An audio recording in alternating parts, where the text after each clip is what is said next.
Raptor and Us next to them, box to box. They have a split in terms of attacking this fight.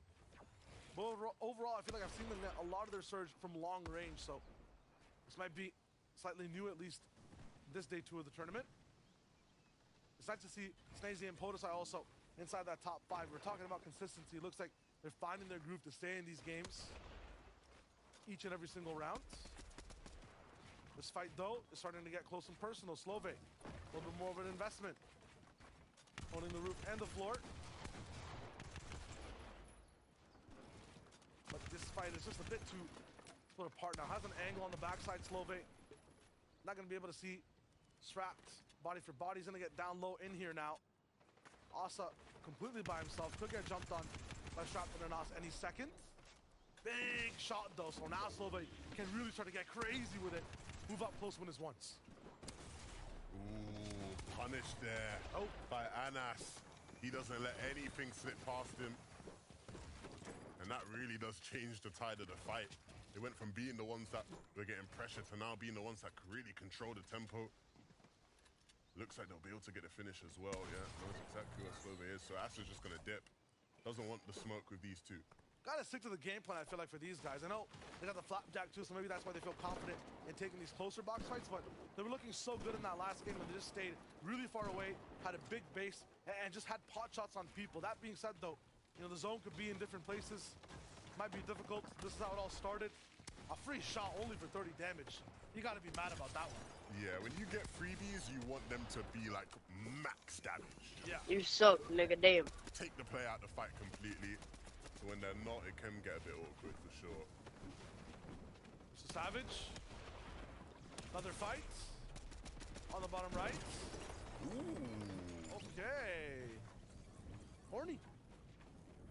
Wow. Savage, I was literally about to say Savage is about to lose this fight. Like, it was looking raps, but You didn't say it. I'm glad I didn't. I Yeah? wanted it like a hater. No hating here. Now I can just lie and say I always backed him to win. 100% since day 1, bro. Yeah, since day one. We Always woke up knew in the he was merch. gonna win. 200 IQ, you know? That's what it's all about. So it's all about. Twitch or Trulex want to use a little bit of that smartness. Saw them go down a bit earlier, I believe, in that last game. Nice. That's a freebie. That's how you do freebies. Yes. Now you leave. I feel pain in my heart every time I see someone lining up the perfect mammoth shot from behind. You know, they hold it for like a whole minute, just lined up, and then they miss. It's the most painful thing to me, like, in the world. So anytime we get to see it and the person hits the shot, I'm just happy. It makes me feel good.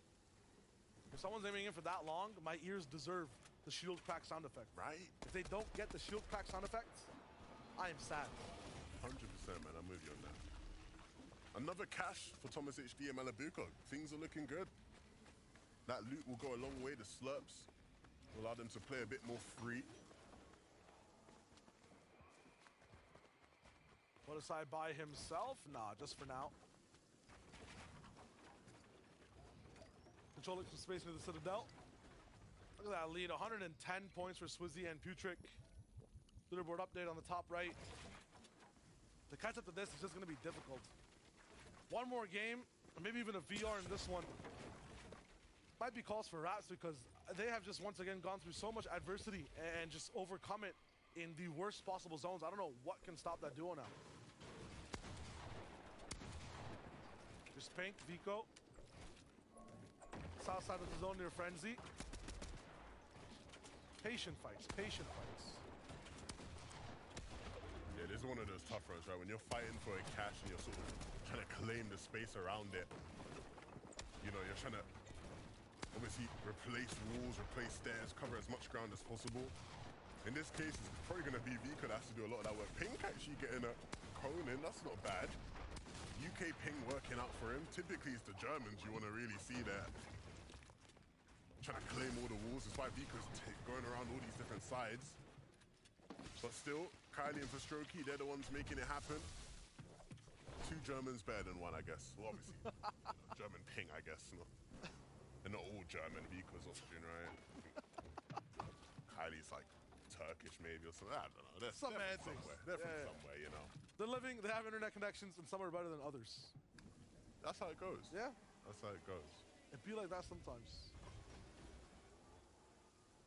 Still side by side. Everyone's just kind of reeling from what's just happened. We tune in with Roban and tune out with the person that he was fighting. Chicho down again. I mean, Levin, this is the team that got to see that first place at one point on day one. Now trouble again in Paradise on day two. Yeah, that's not ideal. Like, Chicho is the difference maker in this duo. When Chicho's activated, when he's alive, they are a duo that literally can make anything happen. Trulex, being the IGL, being the leader, his job is to get Chicho to that position. With Chicho down, it leaves a lot of pressure on him to make something happen. Rob and Axels aren't going to pursue and hunt down Trulex. They'll be satisfied with what they got out of it, and rightfully so. Look at the loot, look at the materials. They don't really need to be hungry for more. Gotta look at exactly how that happened, though, because Chicho's not one to fall privy to fights fast. It might just be, yeah, another lineup. And I like that team spray. 3 shots per player. Take out all the HP. Not even a chance for Chicho to fight back. That's just tough. Very unfortunate. But it happens. Always going to get awareness checked in this kind of lobby. Kiri and User. Off a win, spirits are high, but points need to be gained. Right now, the objective is just get a little bit of surge. Had an interview with Kiri before any of the games started at all on EU, and you know, standard stuff he was saying. Got to make sure we stick to game plans. If things don't roll right on day one, we've auto review for day 2. I think the biggest difference for them in expectations is that everyone had them on their leaderboard, on their list. There's so many other duos inside Europe as well. I have a map. I'm not sure how to read it. Taco, though, very proficient in maps, actually, in mapology. Taco, what do we got right now in EU? Well, right now, it's Swizzy and Putrick. We already saw that they have a 110-point lead currently in first place on those leaderboards. And part of that is just heavily credited to the loot that they're actually managing to take with them into the end game. Securing the vault over at the Eastern Watch is a great way for them to set up a nice little sky base. And they even take some of the heals from the vault and choose to leave them inside their base so that while they're acquiring some of their surge tag damage off of their Mammoth pistols, just in case they eat any shots in return, which we can clearly see them having to be concerned about in terms of that peaking strategy for the height takes. But right now, it's all about just this team keeping it cool, calm, and collected and staying on pace. All right. That's a map. That's a route. That's some good loot. Now we know why first is in first, and they bring the herds. Misha TD, though, don't need updates on them. We know exactly what they do. Lock down doors and sit in cones, waiting to see what happens next. This looks like an abandoned base.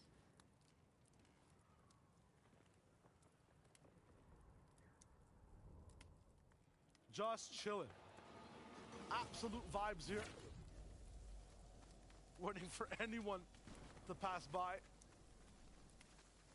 Meanwhile, across the map, Trulex by himself, still trying to get Chicho back in the game. Reboot that frenzy a possibility, but there's so many teams around. Man might just get beamed down. Yeah, getting Chicho back up in this game is looking harder and harder as the seconds pass. He's eyeing up the reboot, but he does see Pink there, dancing around it, which is making him a bit more cautious about just running in willy-nilly. Are you a no man left behind individual, Evan? Me and you are in the EU FNCS. Are you playing the solo game or getting me back in all costs? I'll be real, my brother. I'm out of there, bro. I'm gone. Like, you can watch me.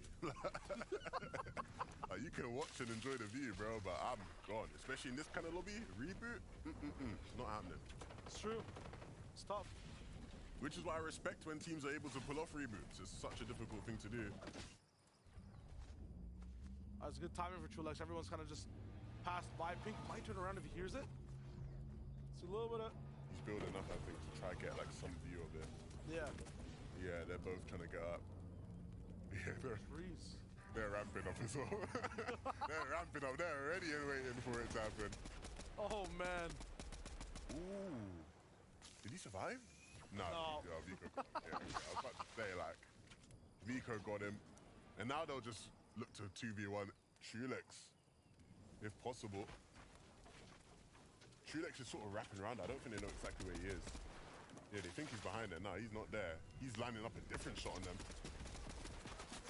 Not going down without a fight. Trulex still trying in this one. Ooh, big shots too. Gotta back Vico up. Pink has to take the forefront of this fight, but now Vico will just wrap up again. Might lose his shield. He'll never lose the fight though.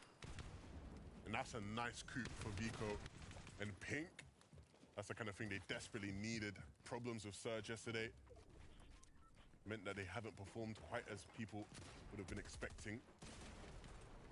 Swizzy though, he's performing up to par, and he's trying to keep showing us that here in this fight. Putrick putting in the heavy damage though, and that's Slove and Asa that get moved out of the way. When Swizzy and Putrick come knocking, man, you really just got to run at this point. They are on an absolute tear this weekend. So consistent, some of the best loot, really good games. Might take a team like Teeny. It just might, but it looks like some of these teams are about 100 points behind. The way they're playing, they still need some form of miracle to play so good to catch up like that. Still good on Surge. Teeny Misha at least have freedom in this game to do whatever they want to do. Right now, they're just waiting out the time for Zone to actually come to them. A little bit of a late rotate turning into Paradise in the half and half.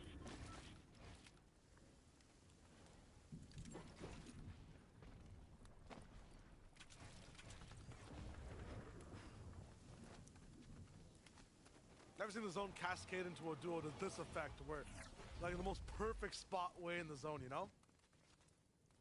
Sometimes things just go your way, you know? You just have that weekend, things go your way. Yeah. Okay. You were right in saying that Malibuca definitely just found his flow and he's online on day 2. Definitely, that's what we've needed, man. Individually, both of these players are just top notch, right? At any given moment, they can put on the kind of performance that makes you think, is this the best player in the world I'm watching right now? And a lot of the time, you'd be correct in saying, yes, it hasn't quite been that way this weekend, but finally, Malibuca with a big showing. Abominable Axe Force. Very different from some of the games that they have total dominance and control, but I think it's just zone-based for these guys. It's not in their favor. They're just playing catch-up a lot of the time. Still, game's not over for Robon here.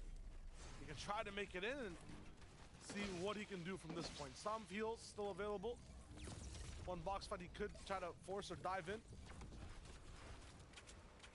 Yeah, very zone-based. You'd be right to say that. Yeah. Even last game after the winning, right? Kylie, his first tweet was, just give me the zones. Give me some more zones and I'll keep on performing. Really rocking for minis. I'm wondering exactly who else is in this position. Blaha not going to be able to make it through this zone, actually going down on his own while trying to get in. No one else even affected in that fight. Thomas HD Malibuca. I mean, I thought we looked hunky-dory watching Malibuca get a few elims here and there. But it's not positional problems today. I feel like it's more so Surge. Yeah, struggling to get enough damage. And it's not something that you would typically associate with this duo. You want to see this duo way up there in damage stats. And so being this far down at this stage in the game, they just need to make an all-or-nothing play. We've seen what the heck is happening? EU, What's a power? kind of plays in No power, what's up? I remember a couple seasons ago, Tayson doing it in their Major 1 win. And it looks like Thomas is going to have to do it now here, yeah. Landing on this team, understanding there is no time to waste. You have to jump in. And these are the kind of plays that newer players are scared to make, but these guys understand. There's no sitting around trying to get tags. We're way past that point now. We just have to get in box and deal the big damage. Full 50-50, but one that works in their favor. Medium damage in total too, because it just puts him about 55 above. Malibuca has to climb through on top of the box, get a few more shots off, finally get towards that 200. Now they're looking fine for the moment. While this all happens and everyone else struggles, Swizzy, Putrick, letting it just rip. Just listen. Listen. It's still happening. Like, that's a different game for them, a different world.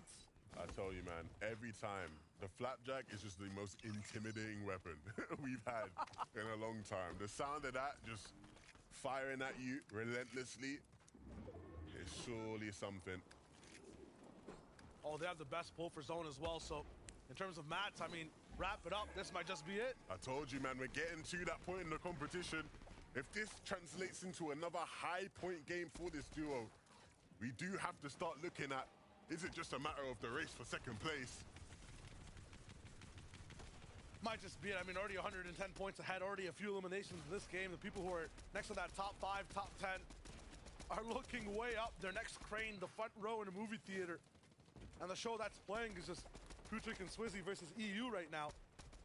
It's a long one. It's got 3 more games of runtime, but they're the main characters for the moment, and they're not giving up the role. Yeah, but some of the co-stars of this lobby, Thomas and Malabuka, in a really nice spot on height. I saw Mustache and Hayden Bush looking like they were in a very good spot lower down, one that they're much more comfortable playing, so maybe we'll start to see some of those guys make more of an appearance here. Mixon, Wow. very much struggling to deal with that, and understandably so. In a matter of a flash, losing so much damage. Swizzy and Putrigo will continue their pursuit, but all the way down is a very risky spot to be in, Shayo. Yeah, look at the effort. Once again, this is not free. I'm not sure how much I can stress that. But these guys are moving to ridiculous portions of the map to get their consistent placements. Barrier before them, another duo as well on that side, and they're gonna have to pull up here in Creaky. This next zone that actually is safe has a complete ravine in the middle, a nice river that's so hard for people on low ground to actually base in. Pasoki Kylie, they just needed another zone. That's exactly what Kylie's asking for. They might just have it now. Pablo Wengu in this game though, so that's the big difference maker inside the end game. You might just have chaos on high ground. F-Squad once again not gonna be able to see another one. It's Pasoki and Kylie who are trying to hold on to that layer. Swizzy Putrick in a similar one, but they're not really fighting for height. They just want to get by. Yeah, and it's Pablo and Bevy's on their layer. They need to be careful. Going for a refresh up above. He needs to be careful about who's behind him, but he doesn't care. He just wants to get in box and get the limbs. It's perfect timing. I mean, low on surge. They have to try to do something to get that damage ahead. Kylie goes down. No more clutch today. And now it's back for Swizzy and Putrick to stay in this game. The mats are dwindling though, and so it is a matter of just running and using these natural parts of the map to stay clear. Thomas and Malabuka no longer up on height, but still making things happen in the back of the zone. The speed doesn't stop. The bus has to keep moving. We're going north, and everyone's got to just elevate and move. Malabuka, Thomas, in their brain together, are looking so good side by side. Clean sweep and all that loot as well will just help them to keep making these kind of plays. Sharing the same brain, going straight on the other side of the zone. Nathan in front of the Malabuka with another hit as Cammy moves through the low grounds. Cammy and Seti in their element, claiming space, looking for weak players in the back. And Malabuka and Thomas fall into that category, but it's Trip that's trying to take the fight to them. Malabuka is ready to more solo action from Malabuka, and he's putting on an absolute show. Slurps and zones galore. He can keep this moving. Up top, though, Pablo Wengu, Bevy's turning their basically third game in EU into a big one with height control. Swizzy moving through it. Putrick finally down. They make another top 10. The placement just keeps rolling in. And with no materials, desperation kicking in, fighting through builds that are not his. He is just rolling that dice until it rolls a 6, and he's looking, he's searching. He'll find it. There's still players around him, though, that he has to be careful of. But Swizzy's managing to find a way here. More mats. All good. Boxing is boxing. He sees the aggression. Absolutely just turns the other side. Turns tide and keeps moving. He's back. And his shots are hitting. It's enough to make a difference. He clinches 7th place. And Vox now has to do it alone because DKS has fallen in all that chaos. He doesn't have the materials, though. Down in the swamp. Vox, nothing. And he's almost pseudo-drowning. Misha in front of him. Dodge shot again. Teeny up top. He's left alone for his lonesome. Misha's a big shot, and Bevy's takes him down. Bevy's fighting 6 wars on 2 fronts. He gets so many elims. 11 for the duo, and they're not stopping. Down to Fox. Last elimination, 2v1. It's just too good. Bevy's is looking fine. Pablo with the pressure. He goes around on the right side. Big shot, but it's just a scratch on his back as he climbs to the top in game number 9. These guys are ridiculous. They've only had 3 games they've got into play, Shayo. But in the 3 games they've had, they have averaged more points than anybody else within a 3-game period. They are an absolutely unstoppable team when given the chance to play. but we just haven't seen it enough because of the off-spawn situation. Still, though, marveling the glory of this game. A game where they didn't really look like the biggest competitors to win until the very end. It's nuts. Grasp on EU is theirs if they're able to make it past that fight. This is just ridiculous. Every single duel, track, shots, never miss. A 2v1 perfectly broken down towards the end. I'm telling you, everybody in this lobby should be very thankful that Skydune and Shakos are contesting them. Because if Pablo Ringu and Bevies were uncontested, they would have won FNCS with ease. It just would have been over for everybody else. Because these 3 games, you've got to watch them play. Game 1 and Game 2 on day 1, and here now, game number 9. Unbelievable Fortnite. Different type of dominance, built different is basically, I think, their definition for this entire FNCS, but I believe there's so many more specifics to break down. We reacted to it. I want to see some more from Ian and the guys on desk. Chai 11, you're right, there's still so much to get tucked into here, but we are halfway through day 2 of the grand finals. Pablo and Bevies popping off big time. Finally, when they make it off spawn, this is what happens. Of course, as Levin mentioned, these guys are contesting each other, contesting Skydune and Shakos off spawn. So when they do finally make it off spawn,